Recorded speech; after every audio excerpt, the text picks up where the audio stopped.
Hi guys, it's me again. I know it's been over a year since I have been on here either doing a reading, I don't know, because I always did readings, but hopefully you guys can hear me. I'm trying to get a microphone. We'll see. But hi, you're seeing me for the first time.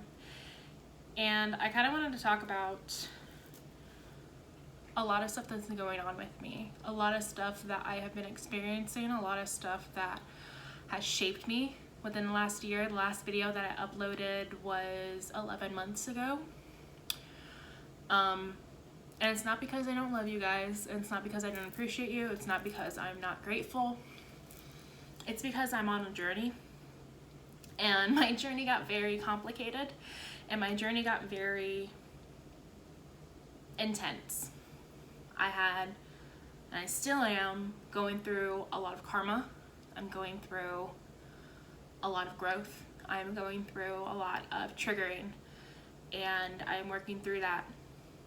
And the biggest thing though is that I really want to talk to you guys about what I'm experiencing currently, because I am going through my second awakening.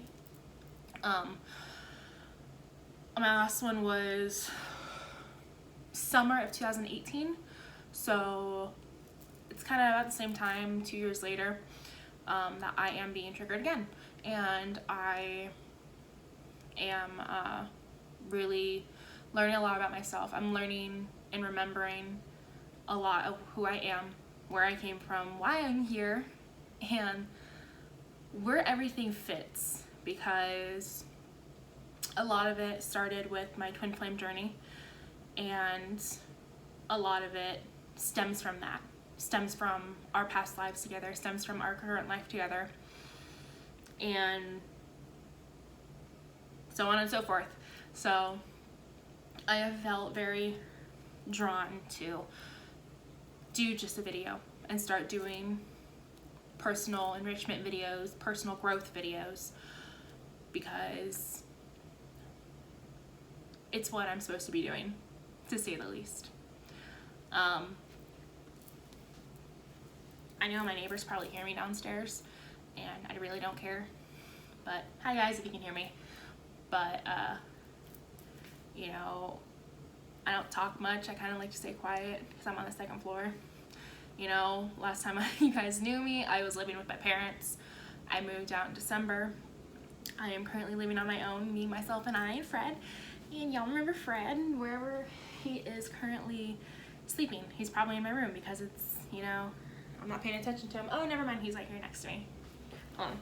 I'll let you guys say hi to him if you haven't seen him in a while. Come here, baby. Oh, it's me and Fred. It's just me and my Freddies.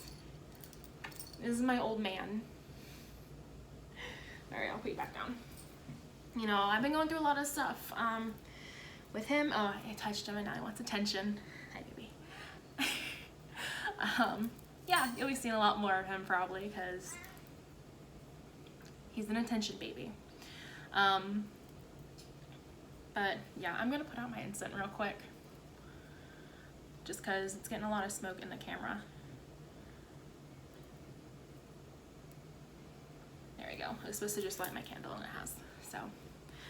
But anyway, it's so weird looking at myself on the camera, you guys. I'm not kidding. But yep, I'm Caitlin. I am Caitlin of the Crystal Sun and Moon Tarot, and this is who I am. Well, let me start at the beginning because I didn't really have a plan for this. They just told me, you're ready, because I was trying to put off, I had a big urge today to do this, and my guys just kept telling me, you know, stop, it doesn't have to be perfect, it doesn't have to be perfect, because I'm thinking I have to look this way, I have to, you know, I gotta wash my hair, I gotta do this, I need to prepare for this, what if it's at night, what if it's during the day, I want good lighting, and that's just the kind of person I am. I nitpick, I overthink, I am very detail oriented, and they're just like, please stop, calm down, it's going to be okay, just do it, but do it the right way. which to them means, well, to me, from them, is put out your cloth, put out your crystals, do your own little ritual, but don't make it overcomplicated, which I have a tendency to do, and I'm really trying to work on that. That's a big lesson of mine, is learning to let go, release my control issues. And I am actually currently seeing a therapist because I went through a big transition when I came to my move, and I'll get into that. So let's actually get into the whole, thing about this video. So I want to talk about past lives, because our past life karma affects us so much within this lifetime, we don't realize it. Unless we are completely in tune and we're actually looking for it and we're understanding what we're experiencing, why we're experiencing it, and what it's here to teach us. Because we don't, it'll tear us apart and cause us to really feel crazy, and that's what it did to me. That's what it still kind of does to me, but I'm a lot more aware of it than I was before. And it's scary. It's really, really scary. It's really, really, and it's very, very lonely when a lot of people don't understand what you're going through. Don't get on the table. Okay. Sorry, I'm also a sweaty person, so I'm probably wiping my face and touching my face a lot because I'm trying to figure out everything. But, so, past lives, especially this entire last year, I've been going and experiencing, mainly within the last 8 months now, I have been experiencing a lot of past life karma and working through that. And not with my twin, surprisingly. It did involve my twin in that life, but it's a lot. It's made me refocus that journey. It's made me reevaluate and force myself to come back to center. Right now, currently, I'm going through my awakening with my solar plexus, coming back and discovering myself and figuring out who I am, what I am meant to be. And I am getting major downloads. I am getting major, just symptoms, spiritual awakening symptoms. And it's coming in the form of anxiety. It's coming in this form of, will you stop doing that? He's rubbing his face on the tripod. Because, why not? I will put you in the room if you don't stop, sir. Stop it. Anyway. Where was I? I don't remember. Past life stuff. Yeah. So, I had to release my twin. We officially went into separation in August of 2019. So we have officially been in separation. We have seen each other twice during that time, just by happenstance. I used to work with him, and I no longer work there. So I work, as other stuff happening with him. So even before I left, because at a time I was working both jobs for about 2 months, and then I left my old job, and I'm now at my current new job. And my twin triggered a lot within me, and I am at a point with that journey that I'm still working, to release those little parts of him that still are attached to me, that I still love and enjoy and absolutely will never forget. But, and especially recently, I've been seeing a lot of signs, but it really made me realize that I need to come back to center, and I have a lot of stuff to work on. Because when I moved from that job to my new job, I went from him being in my life to someone else being in my life. Not romantically, just in close proximity. My coworker that works with me, I was married to in that past life that I had with my twin. So got very triggered by him, still get very triggered by him. But let's go back even further and talk about it, because I did a past life regression meditation in July of 2019. So it was right before I got this job that I'm currently at, and I do enjoy and I do like. And in that, I was taken back to a past life of mine in Crete, Greece. But so I was in ancient Greece and everything, but sorry, I'm touching my face again. My face itches.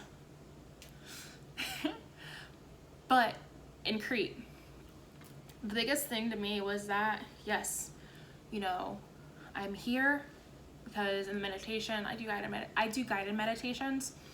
It, you know, said the part of the guided meditation is, where are you?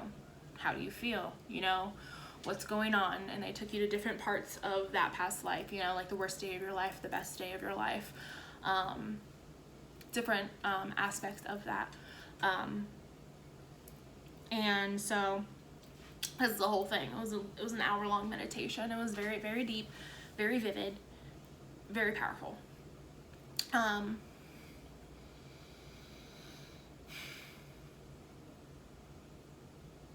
So I'm doing this meditation and I'm in Crete, but the biggest thing to me that really shocked me, or just really confused me, honestly, not shocked, but confused, was I was in Crete, but I was Roman.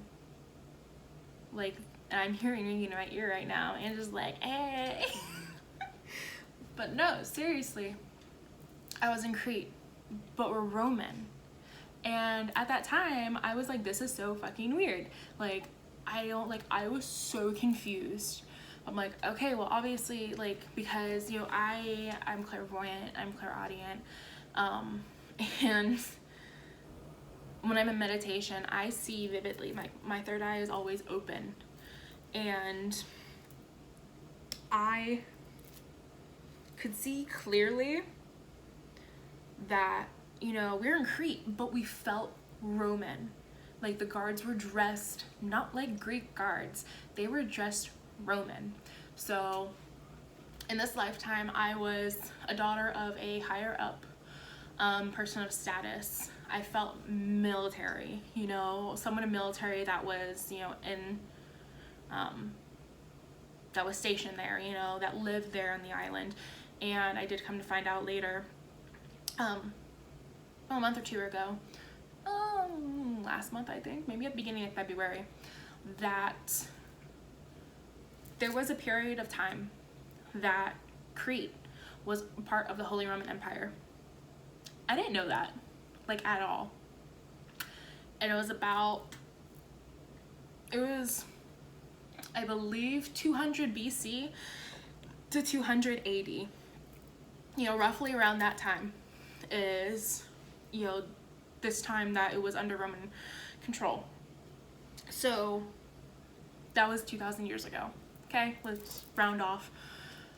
And so I was like, oh, okay, so that was a big, like, oh my god, like, this is real, like, this is an actual thing. Like, I wasn't making it up. I was Roman, I mean, you know, I was Roman. I was Greek, but I felt Roman, and for a long time in my life, I felt very drawn to Greece, and I felt very drawn to, you know, Roman mythology, culture, everything. Mainly Greece was a lot more of my affinity, I guess. But so that aside, during that life, my father was a higher up. My mother, you know, my mother and I lived in I'm gonna stop, like, putting my arms on the table because I'm shaking the camera. My mother and I lived in this, you know, palace. And during this meditation, it opened up on me sitting alone in the courtyard. Just, you know, there were guards posted, like, on the outskirts of the courtyard, just keeping an eye on me, watching over me. And it very much parallels a lot of stuff that I'm going through in my life right now, that I am working through. Because let's start with when I moved out. So I moved from my parents, I moved into this apartment. I went from being around my parents for my entire life. Like, I am 25, I turned 25 December 26th. it is, I moved 3 weeks before my 25th birthday, so I left home late. Okay, but at the same time, this transition really took a toll on me. It really brought out a lot of problems and a lot of, control problems. It brought out a lot of anxiety. The day of my move, I was a raging cunt, to put it simply, because I was so needed to be in control of everything. I needed this to go like this. We need to do this. We need to do this like this. We need to get this in the van. We need to do this. And people are trying to help me, be like, oh, well, we can do this or we can do this, and I'm just like, no, I need to do this. I felt so bad, but everybody, it was my mom and my best friend that did everything for me. My mom came up here and was helping to just delegate and everything, and my friend Jen, it was just me and her physically moving stuff. Like, my bed was a beast. It's an adjustable base. It is a beast for two girls to get first from the house to the van, and then get it here and get it from the van up to the second floor. So it was not a good day. It was a very stressful day. And then the move, it brought up a lot of abandonment issues, a lot of can I do this, a lot of just feelings of unpreparedness. And that experience, I realized later, was linked to that past life where I never left my home. I lived in that palace, or I don't even call it a palace, the mansion, whatever. I lived on the estate. And then I lived there from birth, and I lived there until death. I died there. So, my entire life, I stayed there. My entire life, I lived here with my mother, my father, and guards. That was it. I was very sick. I believe because they did ask, one of the parts was like, how are you in this past life? Are you healthy? Are you weak? Are you sickly? And I felt not weak, but not strong. I felt like there was something wrong with me, and the only thing that came to mind was lupus. And if any of you know that disease, you know how hard it is. It's an autoimmune disease. But that's the only thing that really came to mind, is that because I would be healthy and I would be good, and I would have good days and I would have bad days. And so it was very much that because of my ailment then, that my father kept a bigger hold on me and watched over me a lot more, because he wanted to make sure that I was okay and that I was being taken care of. So it was very much that everywhere I went, I had guards. I had no independence. I was constantly under watch. And so, my mother and I remember a part of it, my mother and I were sitting in, it's like the woman's chamber, whatever it was called, that she and I were sitting there, and we were like embroidery, we were doing something, we were making stuff, we were doing women's work. And I just hated it. I hated it. I didn't like it. I wanted something more. I knew I was meant for something more. And, my mother and my father were very much not happy about it, that I didn't want to conform. And it caused a lot of strain to my soul then, because I felt very entrapped. I felt very stuck. And, eventually going down further, I was married. I went into a marriage, and that is where the biggest growth for me has happened this past 8 months since I got this job with my coworker, who was my husband back then. And I can only describe it when meeting him. It was just as triggering as meeting my twin. Just as triggering. But in a lot more panicky sense. Because of the karma that we had. And it was his energy. Every time he was around me, I would have so much anxiety.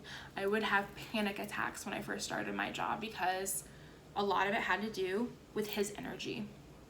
And now he and I, we get along great. Our energies, you know, we balanced out and everything. And I've learned a lot more after realizing, like, oh my God, you're my husband.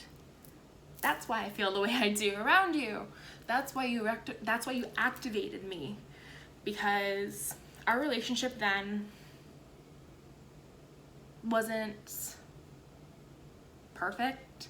You know, it was more, you're my husband, I'm your wife, I give you children. I give you my body when you want it. That was it. There was no love. He did not love me.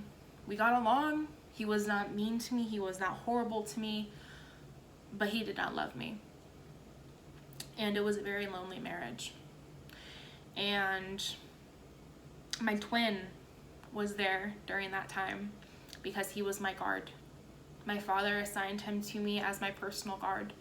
And, you know, our attraction grew. He was my personal guard. Our connection grew, you know. And with that relationship, yes, I was married to this other man. And in that life, though, I had an affair with my twin.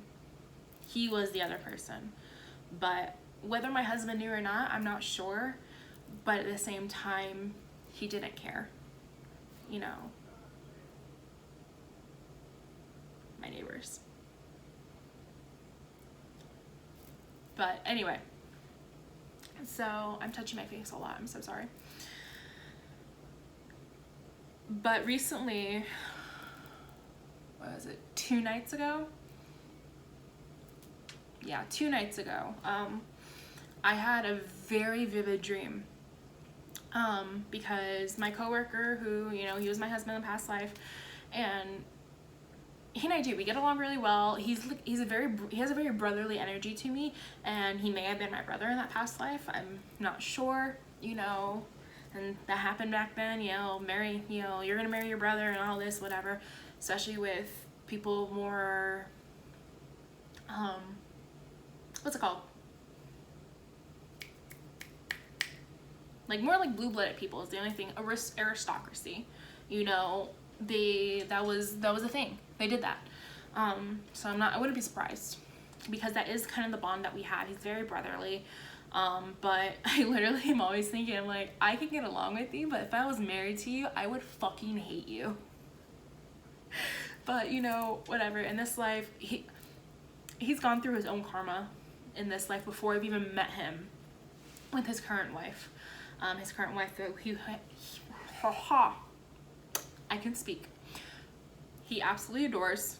He has 3 children with her. Absolutely adores her.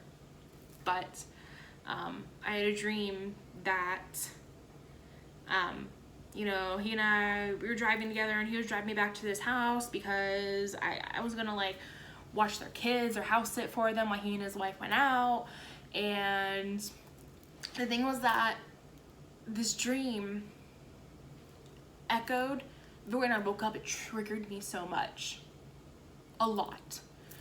And it, I felt very heartbroken too, because he kept coming in and out during the time that, like, you know, I had to stay there. I had to stay in this house. I had to keep the house basically safe while he went out and was gone.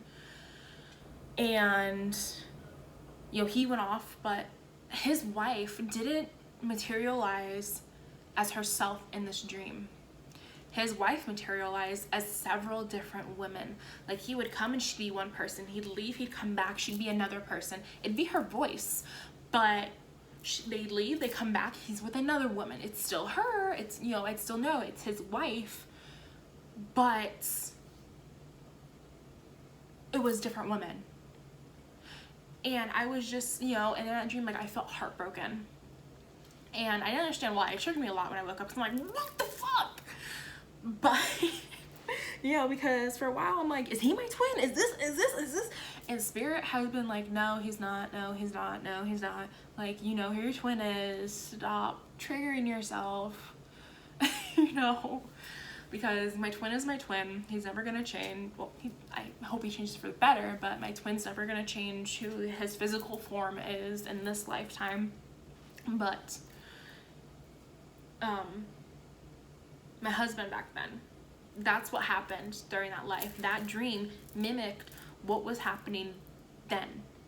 That I felt stuck and confined and restricted, and he had all the freedom.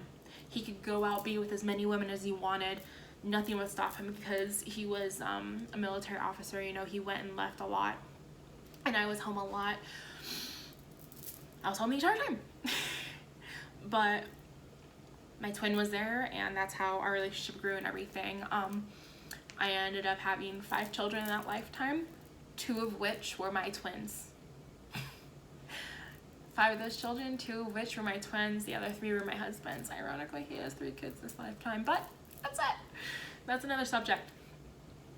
But, you know, I ended up dying, giving childbirth to my last child.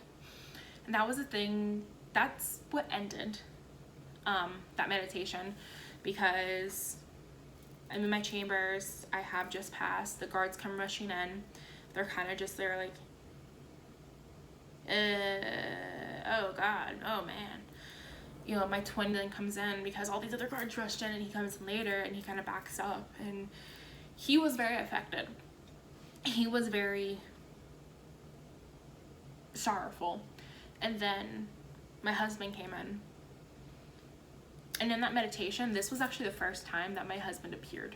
All this has come, all this other knowledge of him and everything, our relationship has come since I got this job. I met his soul in this lifetime, and we have evolved since then.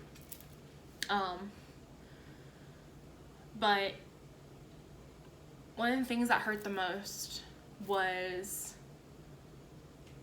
my husband looked that his wife just died in childbirth, giving birth to his child. He asked, "Is it a boy?" The midwife said yes. Okay. And he walked away. That hurt at that time when I had that meditation, because the man that I was wed to, that was married to, that was supposed to, you know, that was my life partner, could toss me away so quickly. And so this brings a lot of resonance into this lifetime with me, with my relationship with men, that my recent awakening has been that I have stopped giving myself over sexually to men. Not forever, it's just not hopping into bed with any man that I meet, not having hookups, and honestly, not looking for love at all. Because I am truly focusing on myself for the first time in my life, and that's the first time that I can confidently say that I am looking and focusing on myself. So yay me. But you know, and since then I have felt a shift within my relationship with my twin, and I'll talk about that some other time, because it's a long complicated, you know, journey that I'm still trying to figure out day to day, you know. But you know, I've realized a lot of things, that a lot of my, you know, because a lot of my like inner knowing of like, how do I get a man?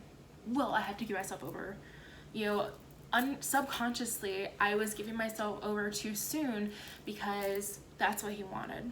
That's what he wanted. It was too easy to say, we're not gonna have sex, but then we start making out, things get heated, and I don't stick to my own rules. I would break them. I would give in. It happens. It's happened. You know, I had another great connection recently that was very, very strong, and it ended very painfully. And I'm still working to release that, but I have released a lot of it. because that is the relationship, and I am very thankful, like deeply thankful for him, because I have released and realized a lot about myself, and it started my awakening when I finally chose myself. This year I've started going back to the gym to work on myself. I have polycystic ovarian syndrome, so I'm not a small person, as you can see. I gain weight incredibly fast, incredibly easy, so I'm literally going to the gym for myself. I am going and working on myself, and I'm working on my self-worth. My therapist and I are working on that. She's like, you are very confident, but your self-worth is not there. You need to work on it. We need to work on it, and we're going to work on it. And you know, it has a lot to do with the way I grew up, how I was treated by my family, the way that it's manifested with my relationships with men. You know, I've never really had problems with women as much, but you know, it comes and it goes. But these are the lessons that we learn. And I've been able to grow a lot with these very triggering things. It's hurt a lot. It's not been comfortable. I've been triggered by a lot of things, but at the same time, I'm reading, I'm studying, I'm looking at videos, you know, and learning who we are, where we come from, why are we here? Like, ever since I was a little kid, I've always wondered, well, why am I here? Like, I would have these dissociative episodes, you know, like on car trips, looking out the window and literally just thinking, why am I here? You know, who am I? Why am I in this body? Why, you know, why was I chosen with this body, this family, this, and like literally right now I'm thinking like, oh, that was me like remembering at a young age. And I felt this feeling of very dissociative, like just literally felt like not myself. I was myself, but I wasn't myself. And it's just like, oh my God, like, who am I right now? And it's literally the existential question of, who am I? And it's like, I was a kid thinking these things, you know, and it happened a few times. I'm just like, who am I? You know, why am I here? Why am I here with this family? Why am I here? And suddenly, you know, their bodies became like, just like mannequins, really, you know. Oh, my battery's getting low. But that's how I can describe them, as mannequins, you know. They didn't become people anymore. It was just like, I don't recognize you in front of me.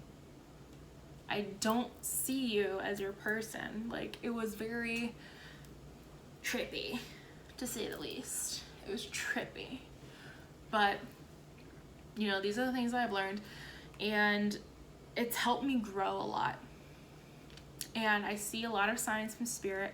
I see signs constantly that I'm on the right path, that I need to keep going. I've been seeing 1111 a lot, and it's really confirmed to me that you know, it's literally that I have this new thirst for knowledge, for expansion, for really figuring myself out and growing. And I do feel like I'm probably going to end up having another Kundalini awakening soon.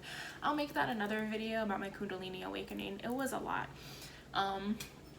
It was a very intense experience. You know, it's why I don't smoke weed anymore. But like, that's my personal experience though about past lives and how it's really affected me within this one. And that's mainly just my current state with my coworker. That, you know, we always want to talk about twin flames and how our twin flames did this to us and how our twin flames did that to us and what we're learning with each. But also understanding that our twins are not the only souls that we come in contact with in our lifetimes. Our twins are not that important, okay? As much, I'm sorry, I'm going to trigger some people with this. Our twins are not that important. We are important. Everybody around us is also important, but in their own, you know, in their own space. They come in and out of our lives to give us lessons, but we have to understand that coming back to ourselves and putting ourselves first is the key to growing and expanding our consciousness, our lives, and just our overall health also. Because I see this a lot with my family too. I did it too. It's a lot of the martyr syndrome of putting yourself after everybody else. You know, sacrificing yourself after everybody else. I talked to my dad about this today because he does this. He puts himself last. He puts everybody else, everything else above his own personal health. And, you know, I talked to him about it today. But, you know, this is a long video. I'm so sorry, but I don't know if y'all even stayed to the end. I hope you did. If you have any more questions or you want to know any more about my experience, about past lives, what I think, I don't know. You do you. I'll do me. I am hoping to start more of these face-to-face videos because I feel called to. I feel that my experiences need to be heard. Mainly for all those people that feel like they're going crazy, like I did, and want the reassurance that they're not, and that this is just something that we all go through. And well, if you're watching this video, what we go through, but that it's not crazy. You're not crazy. You're going through something very, very real to you, and we're experiencing it in a parallel way, but it's just that we're remembering who we are. That's all this is. We're remembering who we are. If you're watching this video, you're on the path. You're on the path to remembering who you are, you know? And it's perfectly fine, but definitely, you know, our past lives shape us. They shape who we are, they shape our experiences, they shape how we're going to grow. And it's not comfortable, and it's going to be really hard. And especially when you don't want to face and accept certain parts of your shadow that are still there. We have shadow, we have light. Our shadow is still a part of ourselves. It's not pretty. We don't want to look at it, but we got to look at our shadow. Because if we don't, it'll just keep growing and growing and growing, and it'll be too big for us, and then we're just going to purge it all at once, and it's going to be even more painful than working on it. All right? I hope you guys can hear me also. Like, I'm going to get a mic because this is, I don't know if you guys can hear me, so it's probably going to be a lot quieter video. I'm sorry. All right? Bye, guys. Namaste. I love you. Please be safe during this time, especially with the coronavirus, you know, or all that thing. You know, just be safe, wash your hands. All right, I love you all. Bye.